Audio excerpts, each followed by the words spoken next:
observe a state of Palestine.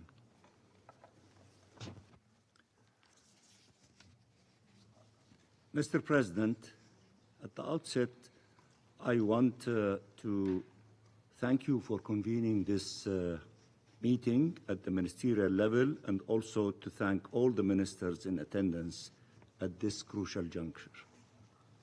Allow me also to thank Mr. Winsland for his sobering briefing, and through him to express our appreciation for all the efforts being undertaken by the United Nations, notably its personnel on the ground, especially UNRWA, the lifeline for millions of refugees, the sole means of survival in Gaza, and doing so while under constant attack and the target of a smearing campaign and unrelenting incitement by Israel, the occupying power, aimed at collapsing the agency and denying millions of essentials of life. Mr. President, 408 days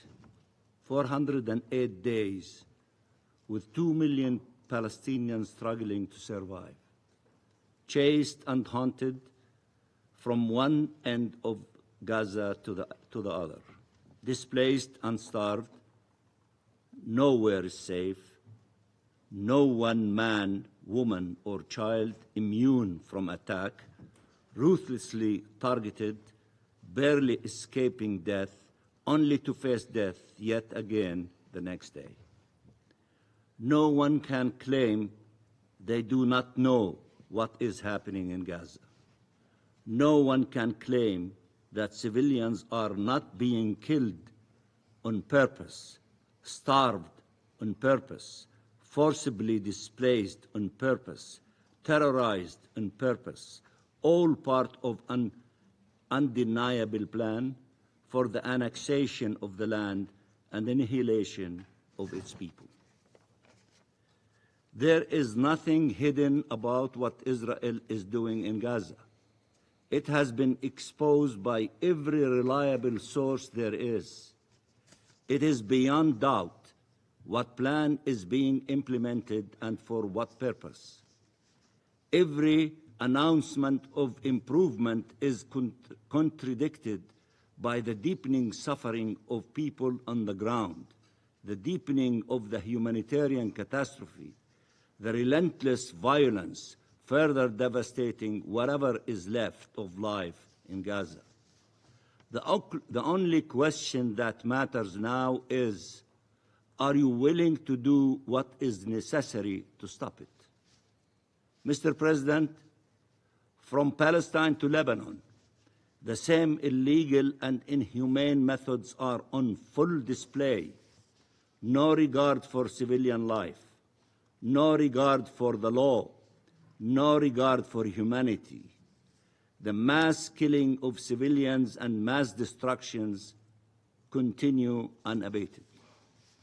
Can anyone claim this is not a threat to the peace, threat to international peace and security? If this is not a threat to peace, what is? There is only one course of action for this Security Council: demanding an immediate and unconditional ceasefire under Chapter 7 of the Charter. Let me repeat: demanding immediate and unconditional ceasefire under Chapter 7 of the Charter, as has been called for by the Arab and Muslim summit in Riyadh on 11 November. A ceasefire has long been the demand of the Palestinian people, of peoples around the world, of governments around the world, and of the families of hostages, because they know this is the only way for families, Palestinian and Israelis, to be reunited in life, not in death. We are on the brink of total collapse of life in Gaza. Inaction means perpetuating the agony, feeding the fire, and allowing death to prevail. It is to sit by and watch as death sentences are issued and executed every day for hundreds of civilians. Mr. President, nothing justifies harming civilians. Repeatedly, deliberately, massively. Nothing justifies targeting them, indiscriminate killing them. Nothing justifies wanton destructions of homes and civilian infrastructure. Nothing justifies the use of starvation as method of war. Nothing justifies depriving an entire people of medical care and aid, no less in a time of genocide. If we start accepting any explanation for these actions, any justification, any pretext, we will be upending the fundamental rules that were elaborated to safeguard humanity, making all peoples more vulnerable and more exposed. This is a crisis for Palestine of the highest order and equally for the international community as a whole. Israel has declared a war on our international law-based order. It is attacking the UN, its Secretary General, UNRWA, and UNIFIL. It is attacking the ICC, attacking the ICJ, and breaching its authoritative opinion and its provisional orders under the Genocide Convention. What world is this where war criminals are shielded and judges are threatened, where peacekeepers are attacked and humanitarians killed? What world is this where civilians are targeted, killed, maimed, tormented, and traumatized with no protection, no decisive action whatsoever to stop this inhumanity? Gaza is the crossroad, and what you do there will determine where humanity goes from here. Gaza's fate will haunt the world for generations to come. You must act now, individually, collectively, within these halls and outside of them, to put out the fire before it devours everything on its path. Mr. President, violence is an impasse. What our region needs is not more killing, but rather a just political solution.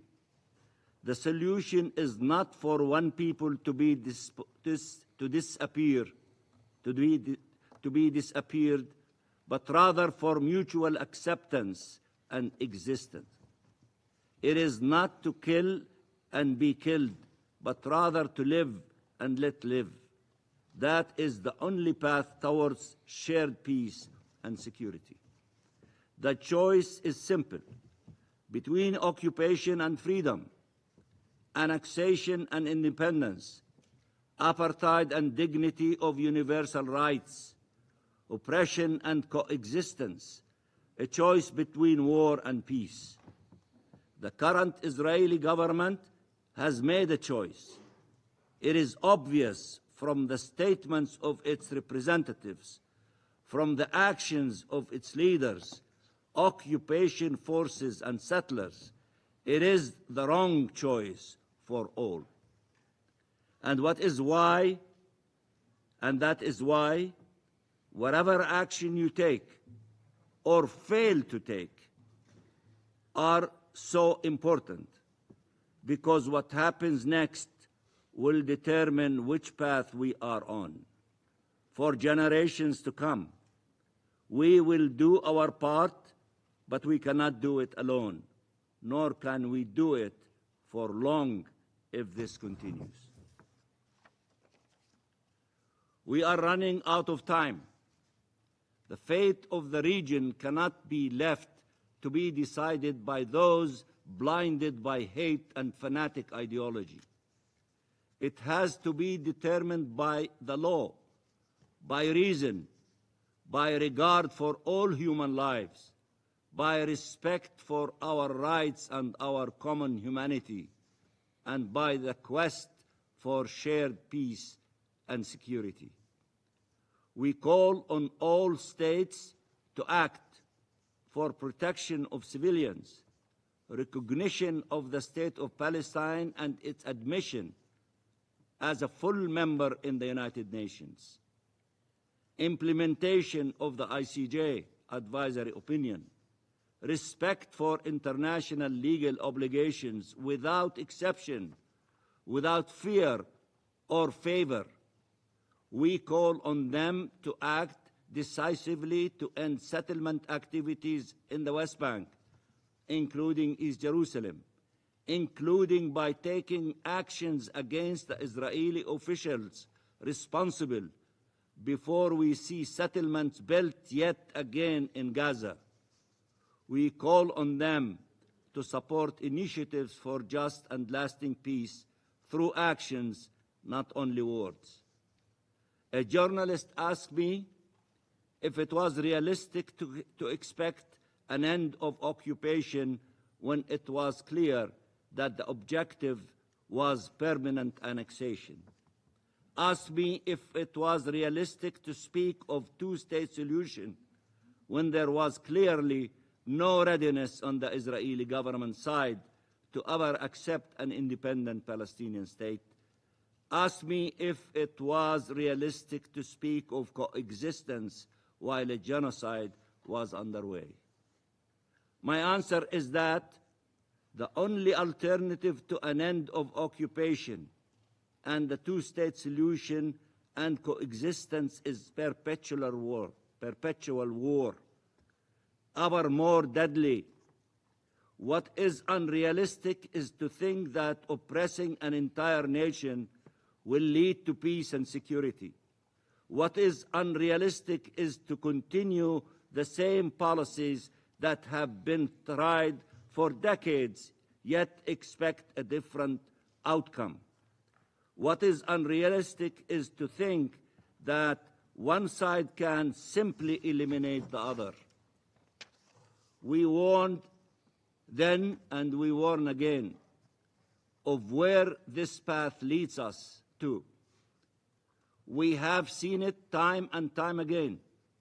We are witnessing it now. We cannot allow for this to continue any longer. A different path is possible if we reject this self-inflicted powerlessness. Being realistic means refusing to surrender to a reality of death and destruction, of occupation and conflict, of hate and war, instead working together to chart a path that ends this genocide, ends this occupation, and ensures that our collective will for freedom, justice, and peace prevails over that reality. We will work with all of you to chart this irreversible path forward, and the first indispensable step is an immediate and unconditional ceasefire. We appeal to this Council to act now, and I thank you, Mr. President. I thank the Permanent Observer of the Observer State of Palestine for his statement, and now give the floor to the representative of Israel. Thank you, Mr. President. Last week, we had the honor and privilege to accompany Ayelet Samerano here in the UN and stand by her as she spoke about her son, Yonatan. Ayelet has spoken many times of her son, his passion, enthusiasm, his love for the earth and all its creatures, his smile, his laugh, his love of life. As Ayelet said, Yonatan is a life, and the life is Yonatan. That life was stolen by a monster on the UN payroll. As seen on the video, Yonatan was thrown into the back of a truck and taken back to Gaza by an UNRWA employee. The monster who robbed the Samerano family of their son, of his smile, of his embrace, was cashing checks signed and sealed by the United Nations and the UNRWA Commissioner General. To say that Ayelet's pain is agonizing is a monumental understatement. Yet she has received no apology from the UN, no explanation, no any expression of regret. The fact that this is not the topic of today's discussion, that a UN employee brutally kidnapped an Israeli civilian, is beyond me. It is not as if this is a surprise. After all, we have provided hundreds of names and Hamas IDs of UNRWA employees involved in the October 7 massacre. We have exposed many senior UNRWA employees who were Hamas terrorists, and many senior Hamas terrorists who were UNRWA employees. How does this not anger you all? So many of you, not all of you, are UNRWA's largest donors. You give your money and resources to the United Nations and UNRWA, rightfully assuming it would be used for education and social services. Are you not outraged that it has been used to terrorize innocent? Are you not livid at the desecration of the UN's lofty ideals? Before looking outward, one must look to their own house. Because if you truly want to lay the groundwork for regional peace, there must first be a change in the UN's modus operandi in the region. No more incitement of hatred, no more teaching of violence, and no more money for terrorism. Commissioner Lazzarini himself recently admitted that UNRWA's contributions to current humanitarian efforts could be replaced, and I quote, "without a doubt." Well, take him at his word and help us turn a new page for the betterment of all involved. Jonathan is still in Gaza, along with 100 other hostages. Israel will never abandon them, never stop fighting for their freedom. The Council can and must help, condemn Hamas, demand their immediate and unconditional release, turn your focus onto the terrorist organization exploiting Gazan civilians as a tool for the extermination of Israel. While we fight for the freedom of our hostages and continue to combat terrorists across Gaza, we will not falter in our extensive humanitarian efforts. Only last week I shared our immense efforts since October. In the past 6 days alone, those efforts continue without relent. For example, last week, over 100 aid trucks entered Gaza through the Kerem Shalom and Kisufim crossings, as well as the Erez crossing in the north. On that same day, 15 trucks of goods from the UAE delivered to the Ashdod port and entered to northern Gaza. This was their second such shipment. It included over 2,000 pallets of water, medical equipment, shelter supplies, and hygiene products. Along with delivering aid, we have ensured the maintenance of essential infrastructure. 11 hospitals currently operate in Gaza and additional 14 field hospitals. Meanwhile, we have protected access to water across the Strip. In northern Gaza alone, 112 liters are available per person per day. I am also happy to report that 50 trucks were collected on the Gazan side by international agencies. However, almost 900 remain uncollected as the aid wastes away.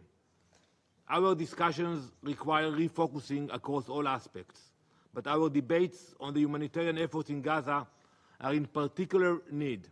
While Israel facilitates the entrance of hundreds of aid trucks weekly via many crossings, there has been a failure of agencies to collect that aid. While we flood Gaza with aid, there is a drought of distribution. We will continue to fulfill our duties, but the UN and international organizations must step up in this respect. Not only must the UN step up to its aid distribution obligations, but the focus must also shift to Hamas's constant hijacking of humanitarian aid to feed their machine of terror and misery. Let me give you an example. 48 hours ago, together with other organizations, and UNRWA will verify what I'm telling you now, we coordinated the entry of more than 100 aid trucks which crossed Kerem Shalom, crossing into Gaza. 97 of those trucks were violently looted by Hamas, with the drivers held at gunpoint. 97 out of 100 trucks. This is an example of the immensely challenging reality that we are facing. We will continue with our efforts, despite the Council continuing to ignore the true cause of the situation, Hamas and its violent greed. Week after week, some at this table villainize and demonize Israel, but your failure to identify the crimes of Hamas against the Gazan people exposes your true agenda, your true bias, and the blinding hatred that lies behind it. Colleagues, Israel is under attack on 7 fronts, including from our northern border, after Hezbollah made the decision to enter the war on October 8 in solidarity with their Hamas terrorist comrades. They fired over 15,000 rockets, missiles, anti-tank missiles, drones, and other such weapons at our civilian population. As a result, 70,000 of our civilians have been made internal refugees. Israel has been perfectly clear on what it takes to restore calm. First, Hezbollah must withdraw to the north of the Litani River, as outlined in Resolution 1701. Southern Lebanon must be freed of Iranian proxies, per Resolution 1559. No other country at this table would accept 70,000 of their civilians being displaced by a terrorist organization. No other country at this table would take any different steps than Israel. No other country would lie down and agree to that terrorist organization remaining on their border.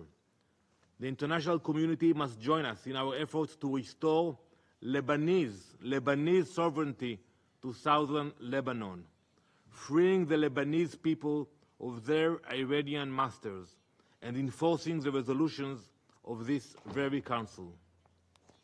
Mr. President, there is a string connecting all of these crises, a common thread which has spilled blood in every corner of the Middle East. It is the same thread that runs a railway of death through Syria and into Lebanon, supplying and training Hezbollah terrorists to carry out their murderous goals. It is the same thread that armed and bolstered Hamas to commit the October 7 atrocities. The same threads destabilizing Iraq and Syria. The same thread that directs the Houthis in their attacks against international maritime trade. Iranian officials have themselves acknowledged their relationship with the Houthis. Their sponsorship of terror is not an open secret among nations. Iran shouted from the rooftop.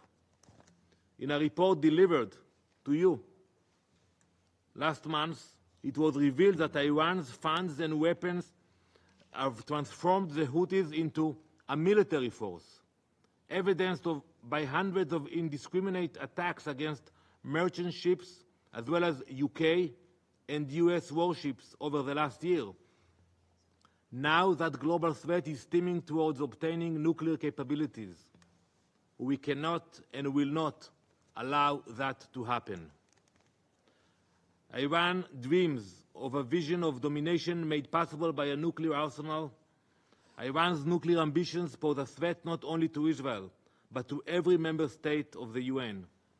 We all know that a nuclear-armed Iran would not hesitate to rain down destruction not yet witnessed. Confronting this global existential threat requires a coalition of the courageous. This Council must set the tone, condemn the Ayatollah's regime, impose crippling sanctions, and work with us to draw a line in the sand so the Middle East might heal from the damage Iran has caused. Mr. President, this is a moment for decisive action. The Council must rise to its purpose and address the true instigator of instability in the Middle East. Iran's blood-stained ambitions will only end when we collectively say enough. Before concluding, I must mention the efforts to pass a resolution in this Council which fails to outline the release of the hostages as a condition of a ceasefire. Such a decision would be a betrayal, not only of Israel, but of the 101 families and their loved ones being tormented by terrorist monsters. This includes Jonathan Samerano and his family, to whom the United Nations owes an unpayable debt. Israel will defend its people. We will never abandon our hostages, never forget them, and never stop fighting for them. That's why we started this war, I remind you. Make no mistake, history will remember who stood with us to uphold peace and justice and who allowed terror to flourish. I thank you, Mr. President. I thank the representative of Israel for their statements. I now give the floor to the representative of Lebanon. السيد الرئيس. Mr. President, it is my honor to deliver this statement on behalf of the Arab Group. At the outset, the Arab Group thanks the United Kingdom, the President of the Security Council this month, for holding this open debate on the situation in the Middle East. We welcome the Secretary of State, Mr. David Lammy, presiding over this council. We thank the briefers for their valuable briefing. We welcome honorable ministers to this session. Mr. President, this discussion is held 1 week following the Arab Islamic Summit held in Riyadh in Saudi Arabia, presided over by the Saudi Crown Prince Mohammed bin Salman bin Abdulaziz Al Saud. 1 week following the sounding of the alarm that famine is imminent in northern Gaza. We meet again today as Israel continues its genocidal war in Gaza, and as UN agencies confirm that Gaza is no longer Gaza has become inhabitable. We also meet at a time when Israel continues its aggression on Lebanon and its blatant violations of its territory and sovereignty, and as Israel continues to violate the territories of the Syrian Arab Republic. Mr. President, the Arab Group once again calls upon your august council to stop the brutal Israeli aggression on Gaza and Lebanon, to end the dangerous Israeli violations of the UN Charter, international law, and the international humanitarian law. We warn against any escalation in the region and its international and regional repercussions. We warn against the expansion of the aggression that has gone beyond Gaza and included Lebanon without the United Nations taking decisive action and with the failure of the international legitimacy. We stress the need for the Security Council to shoulder its responsibility today and take a binding resolution under Chapter 7 to compel Israel, the occupying power, to agree to a ceasefire in Gaza and ensure the rapid, safe, and unhindered access to enough sufficient humanitarian assistance to all regions in the Strip. And we stress the total rejection of forced displacement of Palestinian citizens and our rejection of any attempt to divide occupied Palestinian territories, especially in Gaza, or introduce any demographic or geographic change therein. Mr. President, the Arab Group condemns the collective punishment policy adopted by Israel and its use of blockade and starvation as a weapon against civilians in the Gaza Strip. We stress the need to compel Israel to fully withdraw from the Gaza Strip and open all border crossings between Israel and the Gaza Strip. It's also important to lift restrictions impeding the safe, unhindered, and rapid humanitarian access. We condemn the adoption by the Israeli Knesset of racist, illegitimate laws against UNRWA. We stress that these resolutions and laws are null and void. Once again, we support the UNRWA, and we call upon all states to provide effective financial and political support to this agency. We strongly condemn the Israeli horrific crimes in Gaza which are part of the genocide and ethnic cleansing campaign, especially in northern Gaza in the past few weeks. We call upon the Security Council to establish an independent, credible international commission of inquiry to investigate these crimes and take serious steps to prevent the destruction of evidence in order to ensure that the perpetrators are held accountable and do not enjoy impunity. We also call upon your august council and the international community to take the necessary resolutions, including by imposing sanctions to stop the escalatory Israeli measures, which are illegitimate in the occupied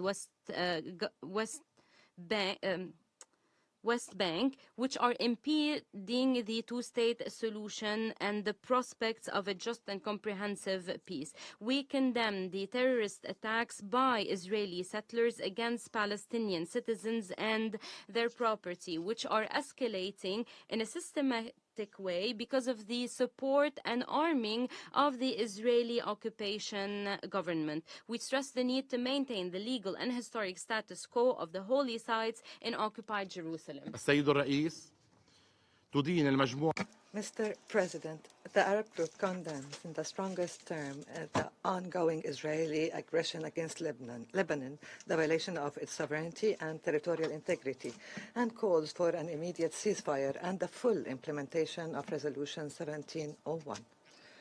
The Arab Group condemns the deliberate targeting of the Lebanese army and its sites that killed and injured many among its ranks. It condemns the killing of civilians, the systematic destruction of residential areas, and the forced displacement of individuals. There are more than 1.2 million internally displaced people in Lebanon. It condemns the targeting of UNIFIL and the repeated attacks on the vicinity of heritage sites in Lebanon that are listed on UNESCO list of World Heritage, particularly in Baalbek and Tir, reiterating the need to protect these cultural and historic sites. The Arab Group condemns the escalating Israeli aggression on the territories of the Syrian Arab Republic, including the targeting of civilians, the destruction of civilian buildings and infrastructure, and the violation of its sovereignty, constituting grave crimes and violations of the international law and relevant UN resolutions, reiterating the need to end the Israeli occupation of the occupied Syrian Golan. Mr. President, the Arab Group looks forward to the Conference on Humanitarian Aid that will be hosted by Cairo on the 2nd of December 2024. In the context of efforts to provide adequate humanitarian aid to the Strip, we reiterate our support to the tremendous efforts made by Egypt, Qatar, in cooperation with the U.S. to achieve an immediate and lasting ceasefire in Gaza Strip and the release of hostages and prisoners. It holds Israel the responsibility for failure of these efforts as a result of the backing away by the Israeli government from agreements that were reached by the negotiators. Mr. President, in conclusion, the Arab Group calls upon the international community to fully implement the advisory opinion issued by the ICJ on the 19th of July 2024 towards the ending of the Israeli occupation and its implications, and to pay reparations for the damages as soon as possible. It calls upon the international parties to launch a plan that has specific steps and timeframes under international auspices to end the occupation and realize the independent Palestinian state that is sovereign on the 4th of June 1967, borders with occupied Jerusalem as its capital on the basis of the two-state solution according to the relevant resolutions and the Arab Peace Initiative of 2002. The Arab Group reiterates that the just and lasting comprehensive peace in the region cannot be achieved without the ending of the Israeli occupation of all Arab-occupied territories. We thank those countries that have recognized the state of Palestine and call the others to do the same. We reiterate the importance for the State of Palestine to join the UN as a full-fledged member. Mr. President, allow me now to deliver the following statements in my national capacity. Israel continues its aggression on Lebanon and its people, its violation of the UN Charter, the international law, and the international humanitarian law, as well as the relevant international resolutions, primarily Resolution 1701. Israeli forces continue to carry ground incursions on border villages with the aim of reoccupying them, destroying them, and creating a buffer, scorched, unlivable zone. According to the latest report by the World Bank, more than 100,000 residential units have been damaged partially or fully. The Special Rapporteur on the Right to Adequate Housing, Mr. Raja Jubal, concluded that what Israel is doing in Lebanon can be described as domicide, and that it does not wage a war only in Gaza and now in Lebanon, but rather a campaign of scorched earth policies that destroys all homes, mosques, schools, and signs of habitation. Israel continues the bombing of civilian establishments, emergency and healthcare centers, the vicinity of heritage sites, particularly in Tyre and Baalbek, that are listed on the UNESCO World Heritage List. More than 3,516 people are killed and 14,929 injured, including women, children, journalists, first responders, medical teams, as well as members of the Lebanese armies. The number of the forcibly displaced people exceeded 1.2 million. Israel continues its attacks on the Lebanese army and the UNIFIL. And here we ask the question, does Israel think that by targeting UNIFIL and the Lebanese army, they would contribute to finding solutions and achieve stability or the return of the displaced? Mr. President, according to the World Bank estimates, the total financial and economic losses to Lebanon has amounted to $8.5 billion. No one country can bear this tremendous burden, let alone Lebanon, that have been facing for the last 5 years countless crises. Lebanon has become the only country in the world that has refugees, displaced and internally displaced. Here we call again and repeat our call to the brotherly and friendly countries to stand alongside of Lebanon in this plight, and we point to the establishment of a fund that will be replenished by contributions from brotherly and friendly countries that will be under UN supervision so that the spending for reconstruction can come under credible international audit and oversight. Mr. President, the main thing is to stop the aggression and to cease the fire immediately. Israel's withdrawal from all occupied Lebanese territories and stopping the violations of the Lebanese sovereignty, the ongoing bombing, particularly of civilians and civilian areas, and the full implementation of Resolution 1701. We reiterate the need to hold Israel accountable for its countless crimes, and we reiterate our unwavering commitment to Resolution 1701 and to enhance our defense capacities to preserve our sovereignty and independence in the face of external ambitions and threats. We are committed to deploy the Lebanese army in the south so that it is the only legitimate authority south of Al-Litani River is the authority of the government of Lebanon, and that there is no weapon present without the approval of the government of Lebanon, according to Resolution 1701. We reiterate our support of UNIFIL. We rely on their active and primary role, according to their mandate, in cooperation and coordination with the Lebanese army to strengthen the extension of the state authority over all Lebanese territories within the internationally recognized borders. Mr. President, in conclusion, we recall what His Excellency Minister of Foreign Affairs and Immigrants, Dr. Abdullah Abu Habib, said in his statement before the ministers of the Council of Arab and Muslim Ministers of Foreign Affairs last week. He said, have solutions through a ceasefire and a recommitment to the implementation of Resolution 1701 are much better than continuation of the war. However, the shortest solution to lasting peace in south of Lebanon comes through complete solutions, comprehensive solutions. That means that as long as Israel continues its violations by land, by sea, by air of Lebanon's sovereignty, and as long as they avoid acknowledging the international borders that were recognized and demarcated between Lebanon and Palestine in 1923 and confirmed by the Lebanese-Israeli Armistice Agreement of 1949 under the auspices and supervision of the UN, the more Israel sows the seeds for future wars that we so tirelessly work to avoid. Anyone who wants to live in peace and security with their environment in the region, including with Lebanon that embraced peace in the Beirut Arab Summit of 2002 as a strategic option and adopted the Arab Peace Initiative that was proposed by the Kingdom of Saudi Arabia. Anyone who wants that should stop the violations